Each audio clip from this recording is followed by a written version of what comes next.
எல்லாருக்கும் வணக்கம். அரட்டை ஸ்குவாட் முதல் நாளையும் நானும் அசம்பிள் ஆயிருக்கோம். மேட்ச் முடிஞ்சது. பாகிஸ்தான் வந்து 5 ரன்ல ஜெயிச்சிட்டாங்க. பட் இருந்தாலும் அன்ஃபார்ச்சுனேட்லி குவாலிஃபை ஆகவில்லை. New Zealand qualified for the semi-finals. வாழ்த்துக்கள் சாண்ட்னர் அண்ட் கிளென் பிலிப்ஸுக்கு. எப்படியோ உள்ள போயிட்டாங்க. பாகிஸ்தான் எவ்வளோ ட்ரை பண்ணாங்க. ஃபர்ஸ்ட் 15 ஓவர் கேம்ல தான் இருந்தாங்க. பயங்கர aggressive start to record partnership 175 runs. அதுக்கப்புறம் லாஸ்ட் 5 ஓவர்ஸ்ல அவங்க லாஸ்ட் தேர் வே. ஸ்ரீலங்கா வந்து டியூவும் வந்துருச்சு. நல்ல பேட்டிங் கண்டிஷன்ஸ் அடிச்சுட்டு போயிட்டே இருந்துட்டாங்க. ஸோ ஒரு clinical win for Pakistan. 5 runs தான் கடைசியில். தர்ஷன் சனக்கா முதலாளி நேற்று சொன்னீங்களே கடைசி மேட்ச் அன்னைக்கு இருக்கும் அப்படின்னு சொல்லிட்டு 2 விக்கெட் எடுத்தாரு, வச்சு வெளுத்து விட்டாரு. தர்ஷன் சனக்கா எல்லாரையும் வந்து இது பண்ணிட்டாரு. ஒரு கிரிட்டிசிசம்லாம் வந்து ஆன்சர் பண்ணிட்டாரு. 8 6 அடிச்சிருக்காரு. So extraordinary win. பட் அது வந்து unfortunately is not enough for Pakistan. Pakistan are knocked out unfortunately. என்ன நினைக்கிறீங்க இந்த மேட்சை பற்றி? இல்ல பாகிஸ்தான் அக்ரெசிவா ஸ்டார்ட் பண்ணாங்க. மைண்ட் செட்டோட தான் போனாங்க. பாபரை டிராப் பண்ணிட்டாங்க. சைம் அயூப் அடிக்கல, அதனால அவரையும் டிராப் பண்ணிட்டாங்க. நஃபே எடுத்தாங்க. திருப்பி அட்டாக் பண்றதுக்காக அப்ராராம திருப்பி கொண்டு வந்தாங்க. He paid of. நஃபே அடிக்கல, பட் ரொம்ப நல்ல strong start. I think highest partnership for T20 world cup நினைக்கிறேன். 176 ஏதோ பக்கர் ஜமான் ஒரு சேர்ந்து அடிச்சாரு.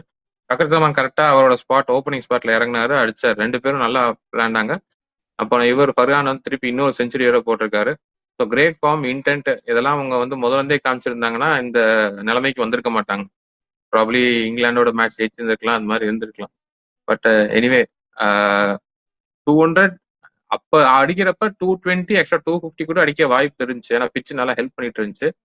பட் கடைசி 5 ஓவர்ல 12 ரன் என்னமோ தான். 5 ஓவர்ல இல்ல, கடைசி 4 ஓவர்ல 5 ரன் 12 ரன் 39 ரன்ஸ் கடைசி 5 ஓவர்ஸ்ல 39 ரன்ஸ். பட் விக்கெட் விட்டாங்க அவங்க. கிட்டத்தட்ட ஒரு 7 விக்கெட் விட்டாங்க அவங்க. 5 விக்கெட்டுக்கு 12 ரன் அப்படி கணக்கு வந்துருச்சு. அதனால அதை down the drain. But last 5 ஓவர்ஸ்ல அவங்க 7 விக்கெட் லூஸ் பண்ணிருக்காங்க. 8 விக்கெட்டுமே லாஸ்ட் 5 ஓவர்ஸ் தான் லூஸ் பண்ணாங்க. பட் அந்த 39 ஃபார் 8 ஆயிருச்சு. அது பெரிய டிஃபரன்ஸ். இப்போ அடுத்து இவங்க பேட்டிங் பிடிச்சதுல பெரிய டிஃபரன்ஸ் ஒன்றும் உண்டாக்கல. ஏன்னா இவங்க என்ன 147 20 ரன் அடிச்சுனா இன்னும் கொஞ்சம் பிரஷர் இருந்திருக்கும்ல. இருந்திருக்கலாம். பட் தெரியல. ஒரு விக்கெட் தானே அப்புறம் டெய்ல் வந்திருக்கும்ல. அந்த ஒரு இன்னும் ஒரு விக்கெட் கிடைச்சிருந்தா அடுத்து இவங்க டெய்ல ஆரம்பிச்சிருக்கும்ல. தீக்ஷனா தான் அடுத்து. தீக்ஷனா, சமீரா, மதுசங்கர் தான் பேலன்ஸ் உள்ள. தீக்ஷனா வந்து ஒரு மாதிரி கேட்சும் விட்டாங்க, மிஸ்ஃபீல்டு நிறைய பண்ணாங்களே. அது வந்து சொல்லிட்டாங்க நெகட்டிவிட்டினாலதான் வந்து டீம் டிப்ரெசிங்ல இருக்கு, அதனால வந்து ஒழுங்கா ஃபீல்டிங் பண்ண மாட்டேங்கிறாங்க அப்படின்னு சொல்லிட்டாங்க. But hard luck for Sri Lanka. கடைசி க்ளோஸ் கொண்டு போயிட்டாரு. ஷனாக்கா வந்து நீ சொன்ன மாதிரி கடைசி மேட்சா இருக்கலாம், அதனால உயிரை கொடுத்து விளையாண்டாரு. விக்கெட் எடுத்தாரு. கடைசி மேட்ச் இருக்காது. நேற்று நான் தான் சொன்னேன், அவர் இஸ் ப்ரொடெக்டட். பட் இன்னைக்கு ப்ரூவ் பண்ணிட்டாரு, பிளேயரா ப்ரூவ் பண்ணிட்டாரு. இன்னைக்கு ஜெயசூர்யா கடைசி மேட்ச் அவர் கிளம்புறாரு. மலிங்கா எல்லாம் சேர்ந்து கிளம்பிடுது. அவங்க புதுசா ஒரு ப்ராப்பர் டீம் போட்டு பண்ற வேண்டியதுதான். யங்ஸ்டர்ஸ் நிறைய பேர் இருக்காங்க. தே ஹேவ் த கெப்பாசிட்டி அவங்க க்ரோ பண்றதுக்கு. பட் அவங்க எப்படி ப்ரொசீட் பண்றாங்கன்னு தெரியல. ஹோம் நிறைய பேர் சொன்னாங்க, அதாவது வேணும்னு வந்து ஸ்ரீலங்கா சீக்கிரம் ஆல் அவுட் ஆயிடுவாங்க, அப்பதான் வந்து இந்தியா வந்து பாகிஸ்தானோட வந்து விளையாடும், இப்ப இன்னும் ரெவன்யூ வரும், அப்படிதான் வந்து பிளான் பண்ணிட்டு இருந்தாங்க. ஆனா பாகிஸ்தான் தோத்தது ஸ்ரீலங்காக்கு, சவுத் ஆப்பிரிக்காவுக்கு ஒரு அட்வான்டேஜ் எனக்கு தோணுது. ஒருவேளை குவாலிஃபை இருந்தா South Africa coming down to Colombo to play the semifinals would might have been not in favor of them. So இந்த மேட்ச் அதான் இவங்க டாஸ் ஜெயிச்சு பவுலிங் போடுறேன்னப்ப நிறைய பேர் சர்ப்ரைஸ் ஆனாங்க. எல்லாருமே பேட்டிங் பண்ணா அங்கேயே முடிஞ்சிச்சு பாகிஸ்தானுக்குன்னு நினைச்சோம். பட் அவங்க பவுலிங் போட்டது வந்து நிறைய பேர் surprised. But they had their reasons. தெரிஞ்சிச்சு தோத்துருக்கலாம் மேட்சை. பட் ஸ்டில் பின்னாடி டியூ வந்துடும். Conditions definitely eased out for batting second இன்னிங்ஸ்ல. அவங்க அந்த காலம் இன்னைக்கு கரெக்டாக தான் பண்ணாங்க. பட் அது ஃபைனலி 5 ரன் ஷாட்டு. ஷனக்கா ரொம்ப நல்லா விளையாண்டாரு. Brad the game. அஃப்ரெடி அவருக்கு போட்டு கொடுத்த மாதிரி போட்டு கொடுத்தாரு கடைசி ஓவர். பட் அது திருப்பி 6 அடிக்கணும்ல, அதான் திறமை. சூப்பராக ஆடினார் ஷனக்கா. கடைசி 5 ஓவர் பவுலிங்கும் அவங்க நல்லா புல் பேக் பண்ணாங்க. ஷனக்கா ஒரு ஓவர் போட்டார், மதுசங்கா 2 போட்டார், சமீரா 2 போட்டார். இவங்க 5 பேர் சீமர்ஸ் வச்சு தான் அவங்க போட்டாங்க. புல் பேக் பண்ணிட்டாங்க. பாகிஸ்தான் வந்து அதே தான். இவங்க பேட்டிங்கில் வந்து ஒரு 30 ரன் ஷாட்டு. பவுலிங் போடும்போது வந்து இந்த இன்னைக்கு வந்து சரியா போடல. சதாப் சரியா போடல. உஸ்மான் தாரிக்கும் சரியா கிரிப் பண்ண முடியல. அந்த டியூ வந்தனால they were largely affected. The dew is coming to play at this game. அதே மாதிரி ஸ்ரீலங்கா டாக்டிக்கலி ரொம்ப புவர் வெற்றி. அவங்க வந்து அடிக்க விட்டு வேடிக்கை பார்த்துட்டு இருந்தாங்க ஃபர்ஸ்ட்லாம். இவங்கள ஃபக்கர் சமான் கைக்கு வந்த கேட்ச் விட்டார் தீக்ஷனா. ஃபர்ஹான் வந்து extraordinary player, accepted fully. But அவரோட மெயின் ஸ்கோரிங் ஷாட்ஸ் வந்து இங்க கவுகானருக்கு ஒரு இந்த 6 மாதிரி அடிக்கிறாரு, ஒரு டிராக் பண்ணி நல்லா கட் பண்றாரு. ஸ்டம்புக்கு வர பாலையும் ஸ்டம்ப் லைன்ல இருந்து கட் பண்றாரு. அது 2 தான். அவர் ஸ்லாக் ஸ்வீப் ஒண்ணு, கவுகா அந்த ஸ்டம்ப் லைன்ல இருந்து கட் பண்றது. அந்த ஷாட்டை ட்ரெயின் பண்ணாலே அவர் வந்து கொஞ்சம் கடியாகிறாரு. ஒரு 2-3 பால் டாட் ஆச்சுன்னா அடுத்த பால் சுத்துறாரு. ஸோ அதனால அவர் அந்த மிஸ்டேக் பண்ண வைக்க மாட்டேங்கிறாங்க. அது 2 இவரு போட்ட பால் ஒரு பால் ஆல்மோஸ்ட் அவுட் ஆயிட்டாரு. அந்த தீக்ஷனா போட்ட பால் அந்த மாதிரி 2 டாட் பால் வந்த உடனே அந்த ஷாட்டை அவருடைய ஸ்கோரிங் ஷாட்ஸ் இதுதான் அப்படின்னு நீங்க கண்டுபிடிச்சிட்டீங்க. ஒரு கேப்டனா நீங்க பாக்குறீங்க அப்படின்னா அங்க ஸ்லாக்ஸி படிக்கிறீங்க, கட் அடிக்கிறேன்னா அதை கட் பண்ணீங்க அப்படின்னாலே ஒரு மிஸ்டேக் பண்றாரு. ஸோ அந்த மாதிரி அவங்க டாக்டிக்கலாவே யோசிக்கல. வேடிக்கை பார்த்துட்டு இருந்தாங்க. ஃபர்ஸ்ட் 15 ஓவருக்கு வேடிக்கை பார்த்துட்டு இருந்தாங்க ஸ்ரீலங்கா. ஆனா இவர் ஃபர்ஹான் வந்து அந்த ஃப்ரண்ட் ஃபுட்டை கிளியர் பண்ணி நல்லா அடிக்கிறாரு. அதான் வெற்றி. அந்த ஷாட்டை கட் டவுன் பண்ணல. அந்த லென்த் ஏன் போட்டு கொடுக்குறீங்க? அவர் கிளியர் பண்ணி அடிக்கிறாருன்னு தெரியுது இல்ல, அந்த லென்த்தே ஏன் போடுறீங்க? அதாவது இப்போ எனக்கு தெரிஞ்சு இவங்க எல்லாருமே வந்து ஐ மீன் தேர் எக்ஸ்பீரியன்ஸ் பிளேயர்ஸ். பட் ஒரு பிளேயர் ஸ்ட்ராங் ஷாட்டா இருந்தா ஒருவேளை மிஸ்டேக் பண்ணுவாரான்னு போட்டு போட்டு அதுக்காக அவங்க லாங்கானே வச்சுக்கிறாங்க. லாங்கானே வச்சுட்டு கவுகானே வச்சுக்கிட்டு அங்க நாங்க கேட்ச் பிடிச்சிருவோம் போட்டே இருக்காங்க. அவர் கிளியர் பண்ணிட்டே இருக்காரு. எட்டுமே இருக்கு அப்படிதான் பண்ணிட்டு இருப்பாங்க. அந்த டீப் ஸ்கொயர் லெக்ல வச்சுட்டு ஒரு ஃபீல்ட வச்சு இப்ப அவுட் ஆவாருன்னு அவர் அதுக்கு ஏதாவது கேட்ச் கொடுக்குறாரு, இவங்க கேட்ச் ஆனா விட்டுறாங்க. அதான் பிரச்சனை. ஸோ அதுதான். ஸோ ட்ரை இந்த பண்ணாங்க. மேட்ச் இப்போ டிராப் பண்ணிட்டாங்களே பாபர், அவ்வளவுதானா? பாபரை கடைசி மேட்ச் ஆயிடுச்சு. கடைசி மேட்சா கூட ஆகல. அதை பத்தி என்ன நினைக்கிறீங்க? T20 பொறுத்த வரைக்கும் அவர் அண்டர்ஸ் ஹி ரீஇன்வெஸ்ட்ஸ் ஹிம்செல்ஃப். அடுத்த ஒரு பிஎஸ்எல்ல வந்து 200 ஸ்ட்ரைக் ரேட்ல அடிச்சா மட்டுமே அவர் வந்து இனிமேல சர்வை பண்ணுவார் எனக்கு தோணுது. இதுக்கு மேல அவருக்கு வந்து ஏன்னா ஒரு டிசைடர் மேட்ச் இது ஜெயிச்சு இதை விளையாண்டாதான் வந்து நம்ம அடுத்த ஸ்டேஜுக்கே போகணுன்ற மேட்ச்ல அவர் டிராப் பண்ணிட்டாங்க. நீங்க சீனியாரிட்டிலாம் ஒன்றும் வேணாம், நீங்க ஒன்றும் கிழிக்க வேணாம்னு அவங்க டிராப் பண்ணிட்டாங்க. அப்படின்றப்ப தே ஹாவ் இது ப்ராப்ளி நீ சொன்ன மாதிரி it could be the last match for him at least in T20 international. Shadab கானும் நிறைய பேர் சொல்றாங்க இன்னைக்கும் ரொம்ப பேடா தான் போட்டாரு அப்படின்னு. அவருக்கும் இது வேற அவங்க நிறைய ரீவாம் பண்ணணும் அப்படின்னு சொல்றாங்க. இப்ப நீ என்ன நினைக்கிற? அது விட ஹெசன் என்னாச்சு அவரு வேற ஏதோ கேப்டனோட ஒத்து வரல, சண்டை போட்டாரு அப்படின்னு சொன்னாங்க. அந்த கேப்டன் வந்து கேப்டனா எல்லாரும் டீம்ல இருந்திருப்பாரா? அவரும் ஒரு ஷனாக்கா தான். அந்த ஒரு விக்கெட் எடுத்தாரு. எவரோட விக்கெட் எடுத்தாரு? அபிஷேக் சர்மா விக்கெட் எடுத்தாரு அந்த ஃபர்ஸ்ட் ஓவர் போட்டு. மற்றபடி ஐ திங்க் இஸ் கான்ட்ரிபியூஷன் வந்து பவுலிங் சேஞ்சஸ் நிறைய பேர் கொஸ்டின் பண்ணாங்க. உஸ்மான் தாரிக் இந்த மேட்ச் சீக்கிரம் வந்து இறக்கி விட்டாரு. அவர் போன மற்ற மேட்ச் தோத்த மேட்ச் எல்லாத்தையும் சீக்கிரம் இறக்கி விட்டு இருந்தா இம்பாக்ட் அப்படின்ற இன்னொரு கொஸ்டின் இருந்துச்சு. ஸோ அது ஒன்று. ப்ளஸ் இவருக்கு ஹெசனுக்கும் அவருக்கும் செட் ஆகும் ஆகல மாதிரி தெரியல. ஏன்னா ட்ரிங்க்ஸ் பிரேக்லாம் பார்த்தா அவர் பேசிட்டு இருப்பாரு, இவர் எங்கேயோ வேடிக்கை பார்த்துட்டு இருப்பாரு. ஸோ ஹெசனுக்கு கடைசி மேட்ச் ஆக்கலாம், இல்லை சல்மான் அலியாவுக்கு நல்ல கடைசி மேட்ச் ஆக்கலாம். பார்க்கலாம் என்ன எல்லாருக்கும். ஸோ இப்போதைக்கு அவ்வளோதான். Bye bye Pakistan unfortunately, bye bye Sri Lanka unfortunately. Shanaka tried hard, நல்லா விளாண்டாரு இன்னைக்கு. மற்றவங்க எல்லாருமே மதுசங்கா 3 விக்கெட் எடுத்தாரு. அவர் ஷனகா பவுலிங்கும் டீசெண்டாக போட்டார். கடைசியில் அவர் பால்லே 2 கேட்ச் விட்டாங்க. But still he bowled well. Pakistan good but not good enough. So bye bye Sri Lanka and Pakistan. Move on பண்ணுவோம். நாளைக்கு இருக்கு வேடிக்கை. நாளைக்கு இந்தியாவுக்கு பாய் பாய் வருமா இல்லையா அப்படின்றத பார்ப்போம். அதுக்கு முன்னாடி ஒரு மேட்ச் இருக்கு, சவுத் ஆப்பிரிக்கா வர்சஸ் ஜிம்பாப்வே. அதை பற்றி என்ன நினைக்கிறேன்? ஜிம்பாப்வே வந்து அது என்ன ஒரு ஃபார்மாலிட்டிக்கான நடக்கிற match, no consequence. South Africa trial பண்ணா பண்ணி பார்க்கலாம். ரொம்ப ஒஸ்டா தோத்து ரன் ரேட் சொல்றேன். யார் ஃபர்ஸ்ட் செகண்ட் ஃபினிஷ் பண்றது? ஃபர்ஸ்ட் செகண்ட் அது எந்த டவுட்டும் கிடையாது. சவுத் ஆப்பிரிக்கா இந்தியாவும் ரொம்ப ஒஸ்டா தோத்தாங்கன்னா, இந்தியா ரொம்ப ஈஸியா ஜெயிச்சிட்டாங்கன்னா West Indies. India first table டாப்பரா போயிட்டாங்கன்னா அப்ப இந்தியாவுக்கும் நியூசிலாந்துக்கும் வரும், இங்கிலாந்து சவுத் ஆப்பிரிக்காவுக்கும் வாய்ப்பு இருக்கு. பட் நீ சொல்ற மாதிரி அது ஒன்றும் இது கிடையாது, வெளியே போவாங்கன்றது கிடையாது, உள்ள போயிட்டாங்க. இல்ல அவ்வளோ எக்ஸப்ஷனலா சவுத் ஆப்பிரிக்கா தோக்குமா அப்படின்னு, அது ஜிம்பாப்வே தோப்பாங்கன்னா, அப்படி ஒரு சவுத் ஆப்பிரிக்கா தோத்துச்சுன்னா அவங்க செமிஃபைனல்ல கண்டிப்பா தோத்துருவாங்க. அவங்களுக்கு நல்ல மொமெண்டம் இருக்கு. ஆக்சுவலா அவங்க அந்த மொமெண்டம் வச்சு எனக்கு ஜெயிக்கணும். ஆனா ஒரு தடவை சவுத் ஆப்பிரிக்கா ஏதாவது மேட்ச் இது வரைக்கும் தோக்கல. அவங்க வந்து போன வேர்ல்ட் கப்ல இருந்து இந்த வேர்ல்ட் கப் வரைக்கும் தோத்த ஒரே மேட்ச் வந்து ஃபைனல்ஸ் மட்டும்தான். வேற எந்த மேட்சும் அவங்க தோக்கல. ஒரு ஆப்கானிஸ்தான ஒரு க்ளோஸ் மேட்ச் வேற போச்சு. ஸோ ஜிம்பாப்வேயோட அந்த மாதிரி ஒரு க்ளோஸ் மேட்ச் வந்து தோத்துட்டாங்கன்னா then they will be in a corner தான்.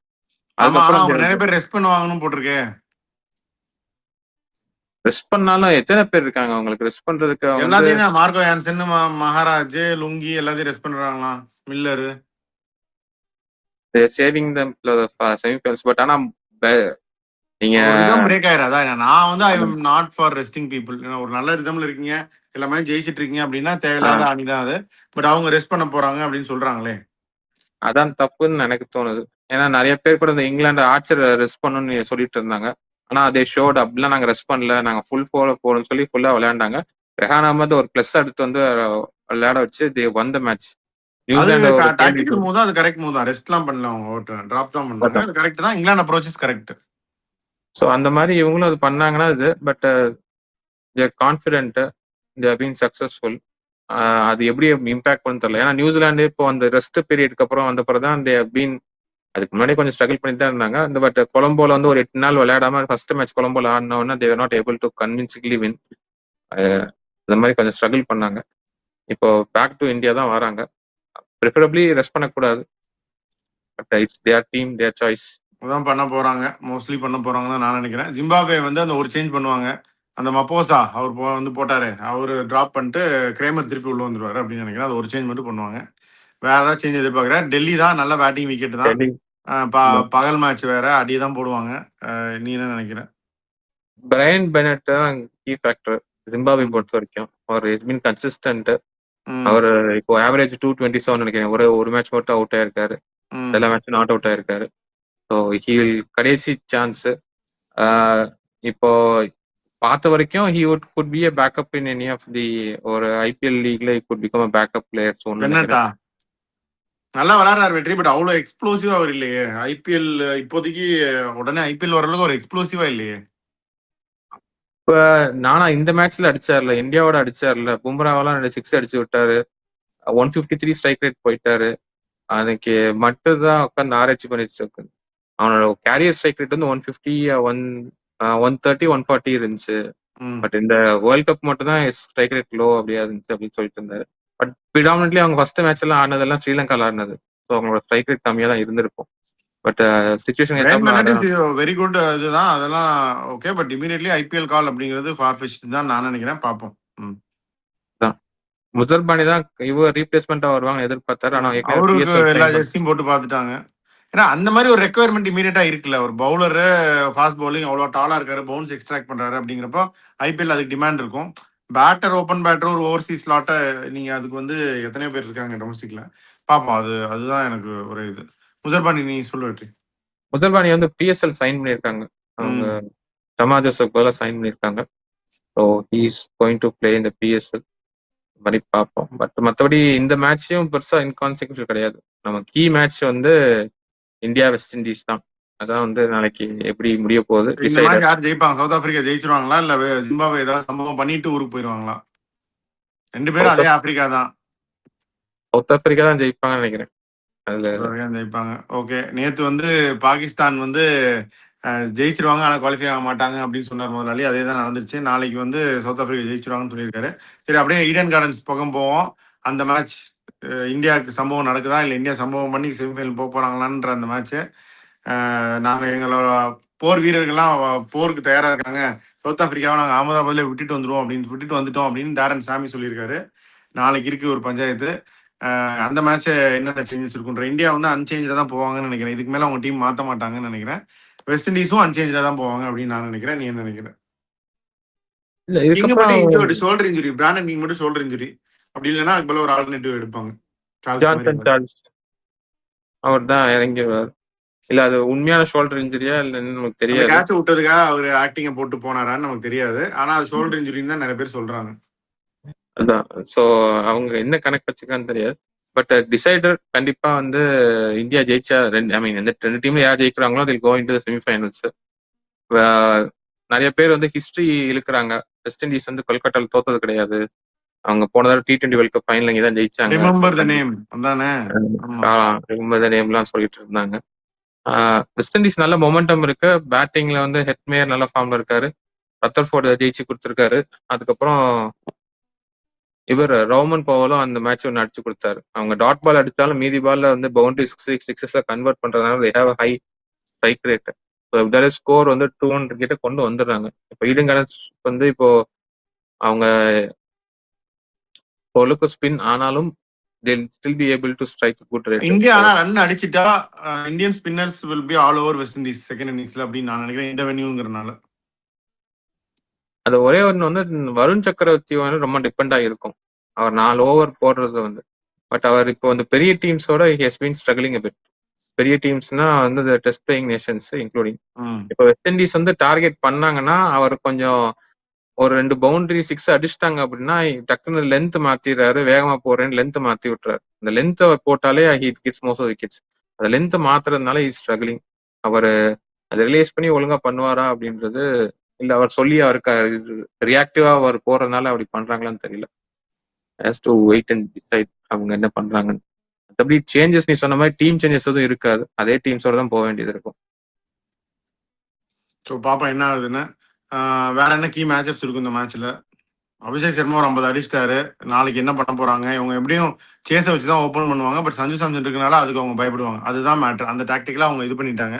இதே இஷான் கிஷான் அபிஷேக்னா கண்ணை மூடிட்டு அவங்க சேஸை வச்சு போட்டிருப்பாங்க. இவங்களும் ஏதாச்சும் மிஸ்டேக் பண்றதுக்கு வாய்ப்பு இருக்கு. சஞ்சு சாம்சன் அப்படி பண்ணா எக்கிடுவாரு. இவங்க ஃபோர்டு ஆடினாரு அப்படின்னா ஃபோர்டு தான் நியூ பால்ல போடுவாரு. போன மேட்ச் ஒரு விக்கெட் எடுக்கல. பட் ஸ்டில் 2 கேட்ச் மார்க்ரம் பால்ல விட்டாங்க. ஒரு பால்ல மார்க்ரம் கேட்ச். அப்படி பண்ணா அவங்க ஒரு 2 சீமரும் ஒரு 2 ஸ்பின் போடுவாங்களா? என்ன பண்ணுவாங்கன்னு நீ நினைக்கிற? இல்ல அவங்க ஓபன் பண்றது வந்து எப்படி இருந்தாலும் I think they'll bring back Akeal Hosein. 4 left hander இத்தனை லெஃப்ட் ஹேண்டர் வச்சிருக்காங்களா? அக்யூரேஷன் கொண்டு வருவாங்களா? ஆக்சுவலா அபிஷேக் போன சர்மா, மேட்சுக்கே இஷான் அவர் கிஷன், திலக் அது வர்மா, கரெக்ட் டூபே. தான். பட் ராஸ்டன் சேஸுக்கு கம்பேர் பண்ணது ஒரு பெட்டர் பவுலர் தான் நினைக்கிறேன். ராஸ்டன் சேஸ்க்கு தான் வெட்டி போடணும். எப்படியா இருந்தாலும் 4 லெஃப்ட் ஹேண்டர் இருக்காங்கல்ல. இல்ல சேஸ் அவர் கண்டிப்பா தான் ஆடிடுவாரு. போடணும். பட் ஆனா அகில் போன மேட்ச்ல வேணா அவர் பலியானார்ல. இந்த மேட்சப்காக தான் கூட்டு வந்தாங்க. அந்த சவுத் ஆப்பிரிக்காவோட அந்த வெஸ்டர்ன் இவங்கள கவுண்டர் பண்ணணும்னு சொல்லி தானே கூட்டு ஆமா, வந்தாங்க. பட் பட் அவர் போடுறதுக்குள்ள மேட்ச் முடிஞ்சிருச்சு. அதான் பார்ப்போம். அந்த காலம் அவங்க எடுப்பாங்களான்னு எனக்கு டவுட்டா இருக்கு. அக்யூலேஷன் வரதா இருந்தா அவங்க ஃபோர்டு மாதிரி ஒருத்தர் ட்ராப் பண்ணி தான் கொண்டு வரணும். இல்லாட்டி ஷமார் மாதிரி ஒருத்தர் ட்ராப் பண்ணி கொண்டு வரணும். அப்படின்னா வெறும் 3 ஸ்பின்னர் வச்சு போடுற மாதிரி இருக்கும். அதையும் அவங்க பண்ணுவாங்களான்னு தெரியல. ராஸ்டன் சேஸ் வந்து தெரியல. It's not been so impressive இந்த டோர்னமெண்ட் அந்த அளவுக்கு இம்ப்ரெசிவா இல்ல. பெருசா ரன்னும் அடிக்கல. அதனால ஒரு ஆல்ரவுண்ட் பேட்டிங் ஆல்ரவுண்டரா பவுலிங் ஆல்ரவுண்டர் நீங்க கணக்கெடுத்தாலும் நீங்க அதை வந்து அவர் அந்த அளவுக்கு பண்ணல. அப்படி இருக்கிறப்ப இப்போ நீங்க ஒரு மேட்சப்புக்கு பார்க்காம ஒரு பெட்டர் பவுலர்னு பாக்குறப்ப அகில் ஹுசைன் இஸ் ரிலேட்டிவ்லி பெட்டர் பவுலர்ன்ற லெவல்ல அவங்க சூஸ் பண்ணலாம். பட் அது ரிஸ்க் தான். நீ சொன்ன மாதிரி இப்போ 4 லெஃப்ட் ஹேண்ட் இருக்காங்க, ரிஸ்க் தான் இந்த மேட்சப். அவரும் அவ்வளோ நல்லா போடல அகிலோசனும். பாப்போம் என்ன ஆகுதுன்னு. நல்ல ஹை ஸ்கோரிங் மேட்சாக தான் இருக்கும் அப்படின்னு நான் நினைக்கிறேன். நல்ல பேட்டிங் கண்டிஷன்ஸ் தான் இருக்கும் அப்படின்னு. டாஸ் வின் பண்ணுற டீம் பேட்டிங் தான் எடுப்பாங்க அப்படின்னு எனக்கு தோணுது. அது இந்தியாவாக இருந்தால் பெரிய அட்வான்டேஜ் தான். வெஸ்ட் இண்டீஸ் அடிச்சாங்கன்னா இவங்க திருப்பி அடிக்கணும். டியூ வருமா என்னன்னு நாளைக்கு வெயிட் பண்ணி தான் பார்க்கணும். But India will go in as favourites தான். ஆனா இவர் வந்து அன்பார்ச்சுனேட்லி ரிங்கு சிங் ஃபாதர் வந்து பாஸ்ட் இந்த மேட்சுக்கு அப்புறம். ஸோ மோஸ்ட்லி இந்த மேட்ச்சும் வந்து விளையாட மாட்டார். போன மேட்ச் அதே டீம் சஞ்சு சாம்சன் உள்ள வந்தாரு. அதே மாதிரி சஞ்சு சாம்சன் கண்டினியூ பண்ணுவாரு. இவர் பிராண்டன் கிங் வந்து ஃபிட்டா இருந்தாலும் அவைலபிள்னு சொல்றாங்க. பட் அவங்க ஒருவேளை ஒரு சேஞ்ச் தேவைப்படுதுன்னு நினைச்சாங்கன்னா ஜான்சன் சார்ல்ஸ் வந்து இறக்கி விட்டுட்டு பிராண்டன் கிங் பதிலாக இந்த மாதிரி இறக்கி விடுறவங்க தான் வந்து நல்லா பர்ஃபார்ம் வேற பண்ணுவாங்க. சான்ஸ் கிடைக்குதுன்னு சொல்லி அந்த மாதிரி ஏதாவது சார்ல்ஸ் ஏதாவது அடிச்சிட்டாருன்னா அப்புறம் பிரச்சனையா போயிடும். அந்த 2016 வேர்ல்டு கப்ல இந்தியா வெஸ்ட் இண்டீஸ் தான் செமிஃபைனல். ஞாபகம் இருக்கான்னு தெரியல உனக்கு. இந்தியா நல்ல ஸ்கோர் தான் அடிச்சாங்க. 180 கிட்ட அடிச்சிட்டாங்க. பயங்கரமா டியூ வந்துருச்சு. அதை ஈஸியா அடிச்சு சேஸ் பண்ணிட்டு போயிட்டாங்க வெஸ்ட் இண்டீஸ். லெண்டில் சிமன்ஸ் பயங்கரமான ஒரு இன்னிங்ஸ் ஆடுவாரு. அது வந்து அப்புறம் இந்தியா வந்து நிறைய பேர் சொன்னாங்க 20 ரன் ஷார்ட் 200 அடிச்சிருக்கணும். அதுக்கப்புறம் வந்து நிறைய ஹைன்சைட்ல நம்மள மாதிரி பேசுறது தான் இஷ்டத்துக்கு. பட் தென் அந்த டைம்ல வந்து தட் ஹாஃப் பாயிண்ட்ல வந்து தட் சீம்டு இனஃப். பட் ஆனால் வெஸ்ட் இண்டீஸ் திரும்பி அடிச்சிட்டாங்க. So west Indies batting fire power வச்சு நம்ம ஷூராகவும் சொல்ல முடியாது. இப்போ இந்தியா ஃபர்ஸ்ட் பேட்டிங் பிடிக்கிறாங்க ஜெயிச்சிடலாம். Okay they'll be stronger position. But match tough மேட்சாக தான் இருக்கும் அப்படின்னு நான் நினைக்கிறேன். வெஸ்ட் இண்டீஸ் பவுலிங் ரொம்ப பேடாக சொதப்பினாதான் அந்த இந்தியா ரொம்ப அட்வான்டேஜ் எடுத்துட்டாங்க அப்படின்னா it will go in favour of India. West Indies பவுலிங்கை பொறுத்த வரைக்கும் மேத்யூ ஹோல்டர் டீசெண்டா போறாரு. Holder's getting better. ஃபர்ஸ்ட் இந்த டோர்னமெண்ட் ஸ்டார்ட் பண்ண கொஞ்சம் கொஞ்சம் கேவலமா போட்டாரு. It's getting better. டெமாஸ் நல்லா போட்டாரு. அதுக்கப்புறம் கொஞ்சம் கேவலமா போட்டிருக்காரு. அது நம்ம 2 பேரும் டீமுக்கு டிஃபரன்ஸ்னு பார்த்தா மெயினா வெஸ்ட் இண்டீஸ் பவுலிங் தான் டிஃபரன்ஸ். நம்மளுக்கு வந்து ஒரு கொஞ்சம் நம்ம பவுலிங் அவங்க அட்வான்டேஜ் எடுக்கிறத விட அவங்க பவுலிங் நம்ம அட்வான்டேஜ் அதிகமா எடுத்துட்டோம் அப்படின்னா நம்ம ஜெயிக்கிற சான்ஸ் அதிகம். பிளஸ் வருண் சக்கரவர்த்தியை வந்து rather then trying to avoid getting hit should keep on attack பண்ணா தட் வுட் பி பெட்டர். அவர் கொஞ்சம் எப்படி இருந்தாலும் இத்தனை வருஷம் ஆடுறாரு. மிஸ்ட்ரி பவுலர் ரீட் பண்ணியிருப்பாங்க. அதை ஒன்றும் அவாய்ட் பண்ண முடியாது. பட் அதுக்கு ஏத்தாப்புல ஜஸ்ட் எவால்வ் கண்டிஷன்ஸ்க்கு ஏத்தாப்புல கொஞ்சம் ரியாக்ட் பண்ணாம கொஞ்சம் ஒழுங்கா பவுலிங் போட்டாலே போதும். பார்ப்போம் என்ன ஆகுதுன்னு. ஸோ நாளைக்கு வருவோம். நாளைக்கு வாட்சலாங்கும் இருக்கு வியூவர்ஸோட. ஸோ அதையும் நாங்கள் இது பண்ணிடுறோம். ஃபர்ஸ்ட் இன்னிங்ஸில் வாட்சலாங் இருக்கு. வியூவர்ஸ் எங்களோட ஜாயின் பண்ணுங்க. நம்மளுடைய கமெண்ட்ரியோட நாளைக்கு மேட்சை பார்ப்போம். இந்தியா ஜெயிப்பாங்க. மட்டும் வேற ஃபர்ஸ்ட் இன்னிங்ஸ் வாட்சலாங் பண்ணால் தோத்துருவோம் அப்படின்லாம் சொல்லிச்சு. பரவாயில்ல, நாளைக்கு வாட்சலாங் பண்ணுவோம், ஜெயிப்போம் அப்படிங்கிற நம்பிக்கையோட இருப்போம். So keep supporting us. So இப்போதைக்கு அவ்வளோதான். முதலாளி நீங்கள் சொல்லுங்கள். ஸோ நாளைக்கு இன்ட்ரெஸ்டிங் டிசைடர் மேட்ச், ஒரு literally quarter final India West Indies. அது எப்படி போகுதுன்னு பார்ப்போம். இன்னைக்கு unfortunately 2 Asian nations already been eliminated in Pakistan, Sri Lanka. But நல்ல match. Anyway, we'll sign off for this. We'll be back with more. Your artist. By.